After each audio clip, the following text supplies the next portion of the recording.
ভারত ও বাংলাদেশের 4096 কিলোমিটার দীর্ঘ সীমান্ত একসময় যা ছিল বন্ধুত্বের মেলবন্ধন, আজ তা পরিণত হয়েছে দক্ষিণ এশিয়ার সবচেয়ে বড় ভূ রাজনৈতিক উত্তেজনার কেন্দ্রে।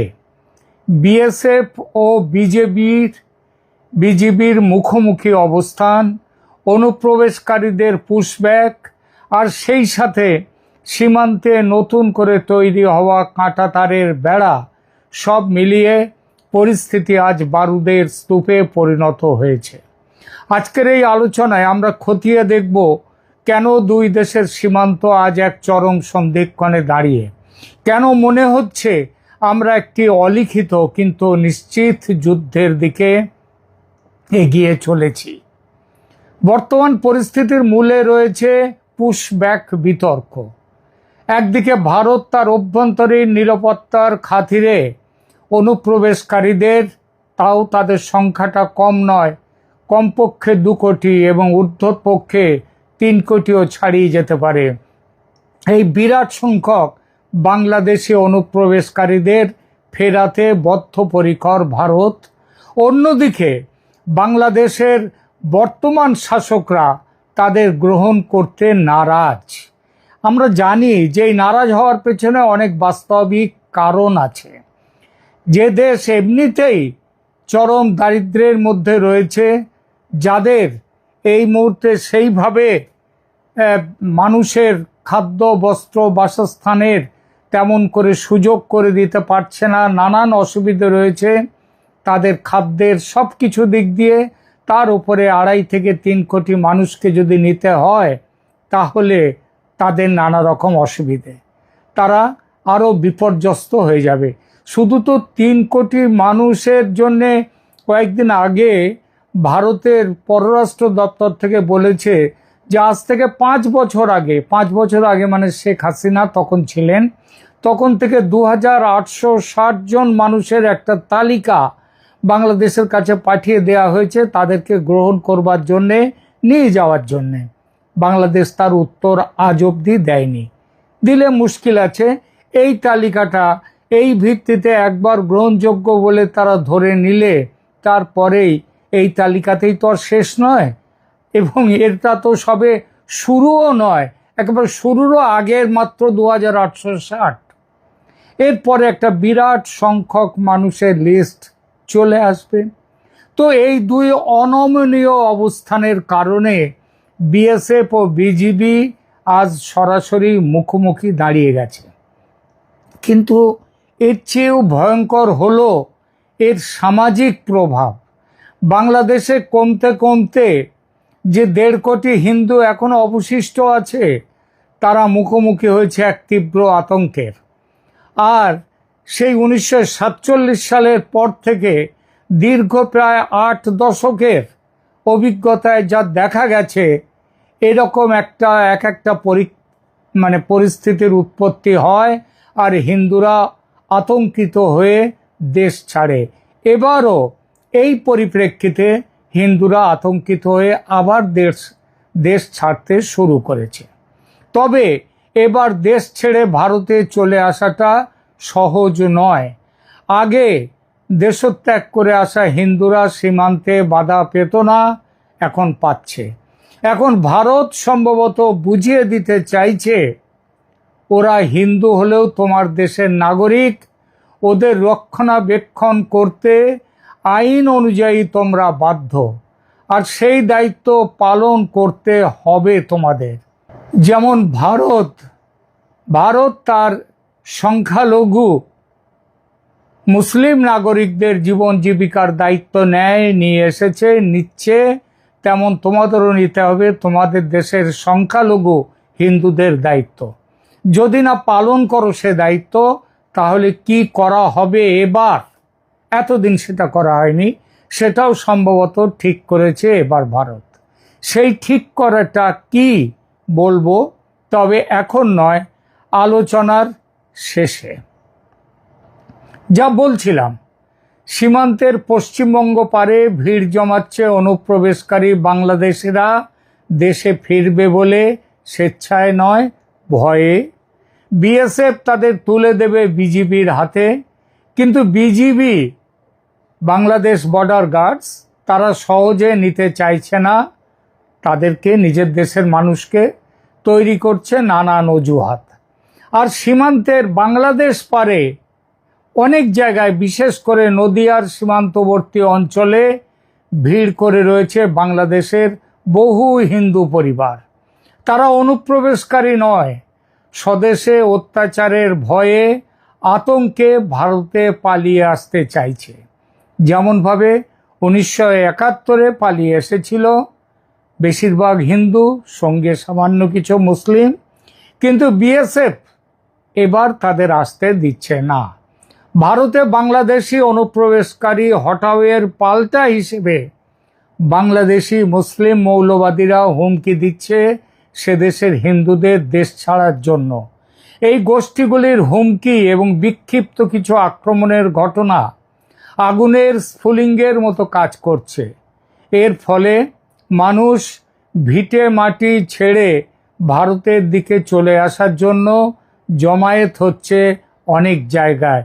কয়েকদিন আগে একটি ছবিতে দেখলাম নদিয়ার সীমান্তের এক পারে, সেখানটাতে নদী সেখানে ডিমার্কেশন দুদেশের, তার মধ্যে বাংলাদেশ থেকে হিন্দুরা নদীর জলের উপরে দাঁড়িয়ে রয়েছে, তারা ভারতে আসতে চায়। এপারে বিএসএফ কড়া পাহারা দিয়ে রেখে দিয়েছে। ফলে আজকে এই পরিস্থিতি এসে দাঁড়িয়েছে। এবং সীমান্তে এটি শুধু একটি সীমান্ত ইস্যু নয়, পরিকল্পিত ডেমোগ্রাফিক গেম।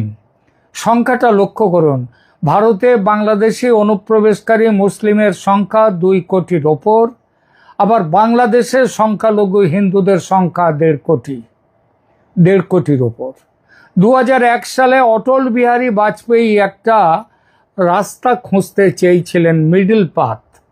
তিনি মাধবগড় বলে একটি কমিটি তৈরি করে দিয়েছিলেন এই সমস্যা দেখার জন্যে। সেই কমিটি একটি অত্যন্ত বাস্তবসম্মত সুপারিশ করেছিল, সেটা হলো অবৈধ বাংলাদেশি অভিবাসীদের ওয়ার্ক পারমিট দিয়ে ভারতে রাখা। কিন্তু আজ সেই আলোচনার পথ বন্ধ। কেন? কারণ বাংলাদেশের বর্তমান প্রশাসনের মূল ভিত্তি হলো তীব্র ভারত বিরোধিতা। মোহাম্মদ ইউনূস চলে গেছেন, মোহাম্মদ তারেক রহমান এসেছেন, কিন্তু ব্যাখ্যা, সেই ভিত্তিটা এক রয়ে গেছে। বাংলাদেশে রাজনীতি করতে গেলে ভারত বিদ্বেষ সেখানকার রাজনৈতিক দলগুলোর খুব বড় মূলধন। এই মূলধন না থাকায় বা ভালোভাবে ব্যবহার না করায় শেখ হাসিনার পতন হয়েছে। আর এই মূলধনের জন্য তারেক রহমান ভারতের বন্ধুত্বের হাত ধরতে চাইছেন না, ফিরিয়ে দিয়েছেন। এখানেই আসে পাকিস্তানের কথা। গোয়েন্দা রিপোর্ট এবং ভূ রাজনৈতিক পর্যবেক্ষকদের মতে পাকিস্তান এই অস্থিতিশীলতাকে কাজে লাগিয়ে ভারতকে চাপে ফেলতে চাইছে। সিন্ধু জল চুক্তি নিয়ে ভারতের সাম্প্রতিক কঠোর অবস্থান, অপারেশন সিন্দুরে পরাজয়ের বদলা নিতে পাকিস্তানের পূর্ব সীমান্তকে অস্থির করে তোলার ছক, সে কথা স্পষ্টই বলেছেও পাকিস্তান। বলেছে এবার যুদ্ধ হবে ভারতের পূর্ব সীমান্তে। আর সেই উদ্দেশ্য সামনে রেখে পাকিস্তানের বড় কর্তারা, সামরিক কর্তা, এমনকি প্রধানমন্ত্রী পর্যন্ত কয়েকদিন আগে বাংলাদেশ সফর করে গেছেন। তাদের সামরিক বাহিনীর বড় কর্তারা বাংলাদেশ সফর করেছেন। আবার বাংলাদেশ সরকারও তাদের সামরিক বড় কর্তাদের সেখানে পাঠাচ্ছেন। সুতরাং পাকিস্তান যে বলেছে এবার যুদ্ধ হবে ভারতের পূর্ব সীমান্তে, সেটা বোধহয় খুব একটা মিথ্যে তো নয়, বরং সেই পথে খুব দ্রুত এগিয়ে চলেছে পাকিস্তান। আর বাংলাদেশ সরকার তারা না বুঝে ভারত বিরোধিতার কারণে সেই ফাঁদে পা দিচ্ছে। শেখ হাসিনার পতনের পর ভারত ও বাংলাদেশের সম্পর্কের মধ্যে যে শূন্যতা তৈরি হয়েছে, তা আজ শুধু এই দুই দেশের সমস্যা নয়, বরং পুরো দক্ষিণ এশিয়ার নিরাপত্তার জন্য হুমকির কারণ হয়ে দাঁড়িয়েছে। একটা ভরসার জায়গা এখনো আছে, যদিও এই সামনের সপ্তাহে 8 থেকে 11 জুন নয়াদিল্লিতে বসতে চলেছে বিএসএফ এবং বিজিবির কেন্দ্রীয় পর্যায়ের উচ্চ তরফের বৈঠক। মহাপরিচালক ও শীর্ষ কর্মকর্তারা দুই সংগঠনের তারা বসবেন আলোচনার টেবিলে। কিন্তু সত্যিই কি কোনো সমাধান বেরিয়ে আসবে? আমার বিশ্লেষণ বলছে সমাধান পাওয়া কঠিন শুধু নয়, অসম্ভব। কারণ উভয় পক্ষই তাদের অবস্থানে অনড়। তাই এই বৈঠকটি কেবল একটি কূটনৈতিক আনুষ্ঠানিকতা হয়ে থাকার সম্ভাবনাই প্রবল।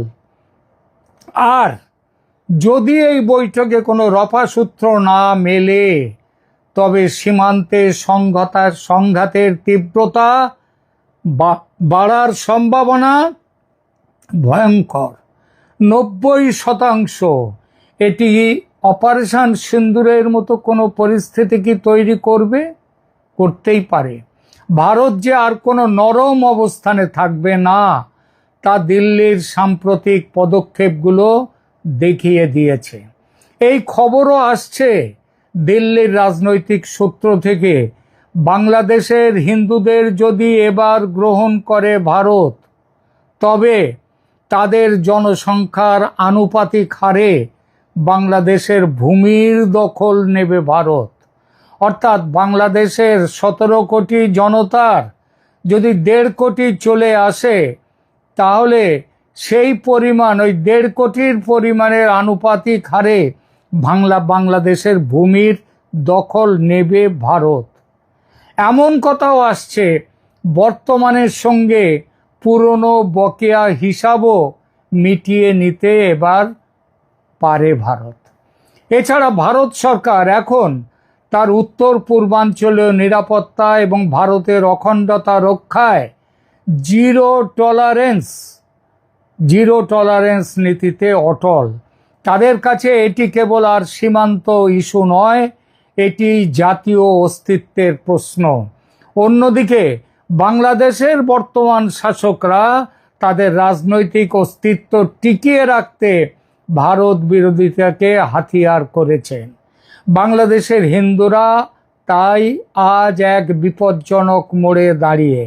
প্রশ্ন একটাই, কূটনীতির কি এখনো জেতার সুযোগ আছে, নাকি ভারতের পাবলিক ডিপ্লোমেসি বা সাধারণ মানুষের সাথে সরাসরি যোগাযোগের পথ ছাড়া আর কিছুই বাকি নেই?